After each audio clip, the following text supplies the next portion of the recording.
Good afternoon, everybody. Calm Biker here. Just on a quick ride at rush hour. I picked rush hour on purpose. Explain why. Kev, the infamous biker, put out a video recently about observations. It's quite a good video about first part about just talking about observing and asking people what they do for observations and asking for video responses, hence this video.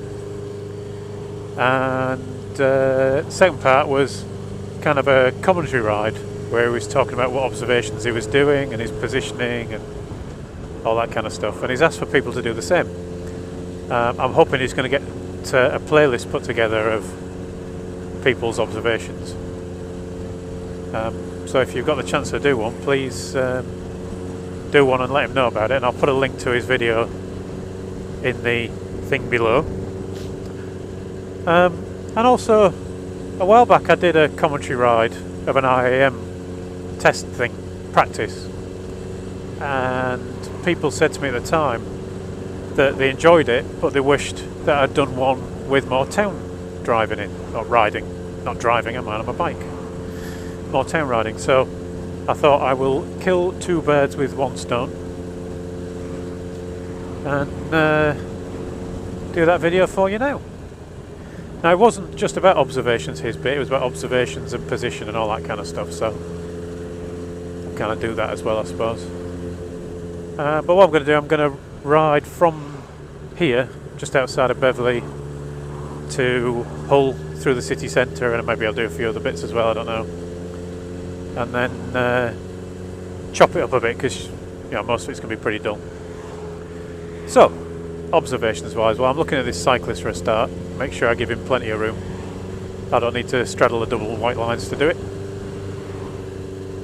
I tend to stick to the right of my lane. I know some people stick to the middle, some to the left. I think the right hand side in general gives you a better view. Right now I can see right down the right hand side of all these cars. I can see all the cars coming towards me. I can see this bizarre thing that I don't know what the heck it is. It's pretty cool though. Broken down by the look of it. Whereas the left hand side, if I go across here, I can see down the left hand side of cars, but it's not really doing me a lot of good there. I can't see down the right hand side. I can see not much at all of what's coming towards me. In the middle here, I'm actually blocking my view down both sides of the car, so I don't do that either. However, I will stick in the middle here because there are cars coming the other way, and it's quite possible that they won't see me. I mean, I'm quite protected by this car in front of me, so I don't have to go too mad, but it's quite possible they won't see me, especially on an open bit, and somebody will overtake. If there's a lorry coming the other way, especially if there's a lorry with cars behind it, then I won't go to the centre position as I would for cars. I'll go right across here to the left, just in case there's a car wanting to overtake that lorry, because you know what it's like, cars overtaking lorries and tractors and buses and things will sweep right out to have a look, and they could have killed you before they had a chance to realise you're there. So the principle is, put yourself where the passenger side headlight of a car would be, because that's kind of where that car driver's probably looking, and if he sees a headlamp there, he's got more chance of seeing it and more chance of reacting to it. So that's my positioning out of the way. Don't need to talk about that again. Distance wise, Kev mentioned the 2-second rule. Hopefully everyone knows the 2-second rule. Only a fool breaks the 2-second rule. And then something or other when it's wet, it's 4 seconds. There's a nice rhyme for it, but I don't know what it is. But that's the idea, that as this car in front of me goes past something, I should be able to count to 2 before I get there, or 4 if I'm following it in the wet. So let's use this red sign. So 1, 2, 3. So I'm even a little bit far back. So that's the kind of the 2-second rule. The only bit Kev didn't mention was the overtaking position, which isn't something that I got taught for doing my DSA test, but it is something on the IAM. The overtaking position is much closer. So this is when you can see there's a good chance of an overtake being on, where you'll actually pull up to 1 second behind the car in front and across to its right, so that if it suddenly brakes, you've got somewhere to go. You'd never do it if there's something coming the other way. You don't do it if there's no overtake on. But if the overtake's on, then you'll get 1 second behind it, to its right. When you're ready to overtake, pull across to the right without accelerating, so you're not committing yourself, just so you can have that final look. Because it might be that there's a cyclist in front of the vehicle you're overtaking and he's about to pull out wide or something, and all those kind of things to look for. So pull out wide, once you're sure you can get past, then accelerate, back in, jobs are good. And that's the overtaking position. So back to, what am I looking at? So, coming down here, I'm going to stick on the right hand side in this dual carriageway, just because all of the hazard is on the left. So all these entrances that people could be coming out of, all the pedestrians on the left. We've got a pedestrian on the right here who's pressed the button, so this light could turn red, but I'm going to get away with it. But all the risk is on the left, so better to stay to the right. And also if there's somebody who wants to come out, it's easier for them to get out.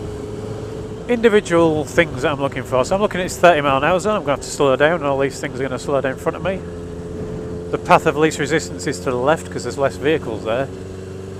So I'm going to get across to the left. Start looking for an opportunity to filter through this gap because the lights are red, and I happen to know that the filter will come onto the right first.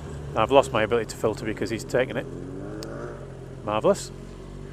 So I know these lights are not going to change anytime soon.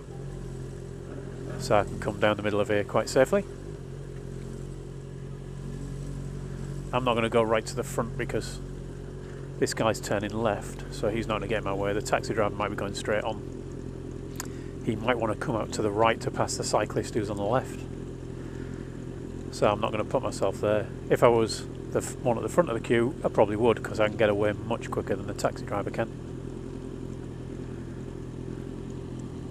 So I'm going to start watching these cars to the right. Taxi driver's in a hurry. Start watching these cars to the right because some of them will often just come across no matter what. Got an eye on my mirror, free there, so I'll take the right hand lane again. Taxi driver shouldn't come out because he's allowed to use the bus lane, but you never know, he might do. And anyway, the bus lane isn't actually active at the minute, but you never know. I'll position myself here right behind this guy's mirror, so hopefully you can see I'm here. Quick check both sides, make sure there's nobody trying to squeeze past me. And off we go again. Now I'm looking for something parked on the left that's going to cause the taxi driver to come out. Although he's away now, and I'm technically speeding a little bit, so I'll leave that. So I'm going to position myself a little bit to the left of centre in this lane, keeping an eye out for people deciding to undertake, or there's nobody behind me for miles at the minute. I prefer to be at the left when I'm on the right hand side here, just because it gives me a better view into the central reservation, the gaps in the central reservation like these, and also if there's anybody using them, it gives them a better chance of seeing me. Once we're past those bits, I can come back across to the right again. And we've got traffic lights at amber, traffic lights at red. I think that taxi driver managed to jump a red light there. So just slow it down. Don't really need to use my brakes here. Just slow it down on the gears and just use my rear brake a bit at the end. And I'll jump it out of gear at this point.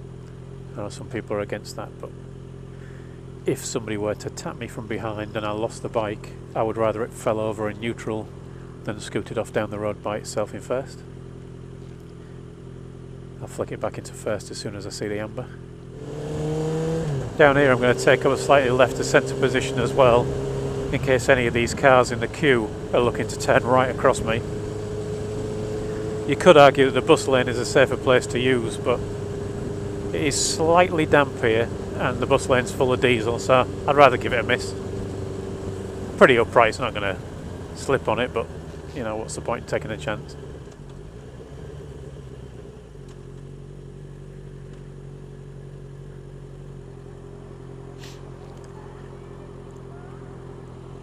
So again into neutral, hold it on the back brake. And again, this junction I know the sequence on, assuming they haven't changed it of course. So I will get a filter right arrow before it's time to go, before my turn. And the cars across the way get a filter right arrow as well, and a lot of them will then carry on going even though it's not their turn anymore, or they're allowed to go but they should be giving way to people coming straight across. So again, I'll be looking out for those people who are just going to carry on anyway despite being in conflict with people coming straight through. And that bus is pulling in, so I'm going to keep an eye on him because he's going to come out again at some point. And there's a lot of queues on the other side, so he might close the gap off completely. There's one, that's what I was talking about. You can actually see some people accelerate when they're coming up to it because they can see it's changing, and rather than wait the 10 seconds, or well 30 seconds let's say, before it goes back to amber and then red, where they are legally allowed to then turn right if they have passed the green and just wait there, instead they'll accelerate through and screech round. Bus is taking a unusual path. I was going to leave that on a gap, but he can't get through, so there's no point. So here I'm going to take myself quite far across to the right since nothing's moving quick, just so I can see the bus driver's mirror, but not close enough to actually be bullying cars across the road, because there's a bullying that you're not going to win. Again, there's lots of pedestrians, so best to stay away from the curb. And this is going to come to a stop. So I'll just position myself to the right, a couple of bike lengths back, so that if there's a problem with the bus I can just pull past and I can see what's going on ahead at the junction. This is another dodgy junction where people just turn right across you. Now in this position, aware that I can't see what's on the left of the bus, so there could be cyclists, there could be anything that he wants to pass. So I don't want to get myself alongside the bus until I'm absolutely sure that it's clear. Here I'm looking around the front of this bus in case somebody turns right across.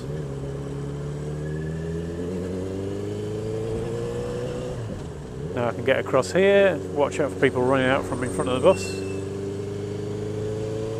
And off we go again. Lights are at green. That's a pedestrian crossing. There's nobody waiting on the left. Is there anybody waiting on the right? Nope. So they shouldn't change unless someone's playing silly beggars. I'm going to go central position all the way down here to equalise the risk between pedestrians on the left, vehicles on the right. This one could change. In fact, it has changed because there's people stood there. Watching this car on the left hand side. Make sure he's seen me, or she. And now keeping an eye out up here, this car that's turning right just in case he changes his mind. He's also blocking the view of me from any people who are turning right up the road. So keep an eye on them. At this point I'm looking at the bikes because I always do. But again, watching the bus because people could have just got off the bus and run out.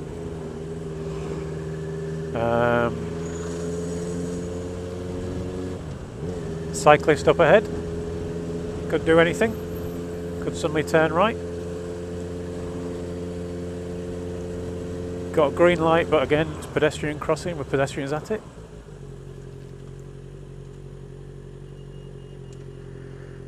Now when Kev did his video, he talked about how he stereotypes certain people. So he was talking about boy racers in particular. And you shouldn't stereotype people, but when it's for your own protection, it's worth it. Just, I suppose, assuming the worst. So this cyclist, I'm going to assume the worst about that one because he went through a red light without taking a beat, without slowing down at all. So he's obviously not that bothered about the rules. So we'll give him a wide berth. Here I'm looking for a chance to filter. Do I want to filter alongside a bus? Probably not. When that's a tight squeeze, I could do it, but I'm only going to gain one place. So not a lot of point. Keep an eye on the bus behind me though. Slow down bus. Don't like it when they're so dependent on the brakes. I'm going to keep an eye on this white car in case he decides to pull across, and any of these could be in the wrong lane and suddenly decide to change. Interesting roof. I think it's a plant. It looks like somebody's chucked a bucket of paint on the roof. Maybe a dandelion or something. Or is it a cat's whiskers? Oh, who knows. Now down here, you've really got to have your wits about you. So people will cross, so you're looking at every pedestrian, anybody who looks like they might want to cross. Cars change lane at the drop of a hat because they see the path of least resistance down the left and think, I'll have a bit of that. This person could walk out.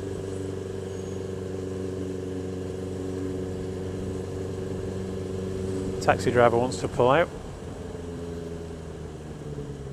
May as well give him a flash. The problem there is you've gone too far and want to reverse, and he's gone too far as well. You haven't got any room. Generally when I'm here I'm just checking my mirrors, seeing what's going on behind me. Just in case I need to make a quick getaway. And also make sure there's no cyclists coming up. But before I head off I'll give a check, just in case there's a cyclist who's decided to come alongside me either way. And I'm looking up the road, I can see both queues of traffic are stopped. There's a bus jumping the red light like nobody's business. Both sides, both lanes are stopped, so I can't really go far. There's no point in belting it away. This guy who's on the box junction stuck may decide to change lanes when he realises he's on for a fine. So I've probably got an opportunity to filter a bit here.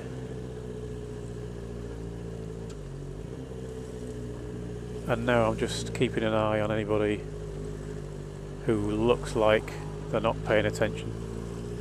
And it's hard to tell you what that looks like, you just get a feeling for it really. Oh, hopefully that's enough.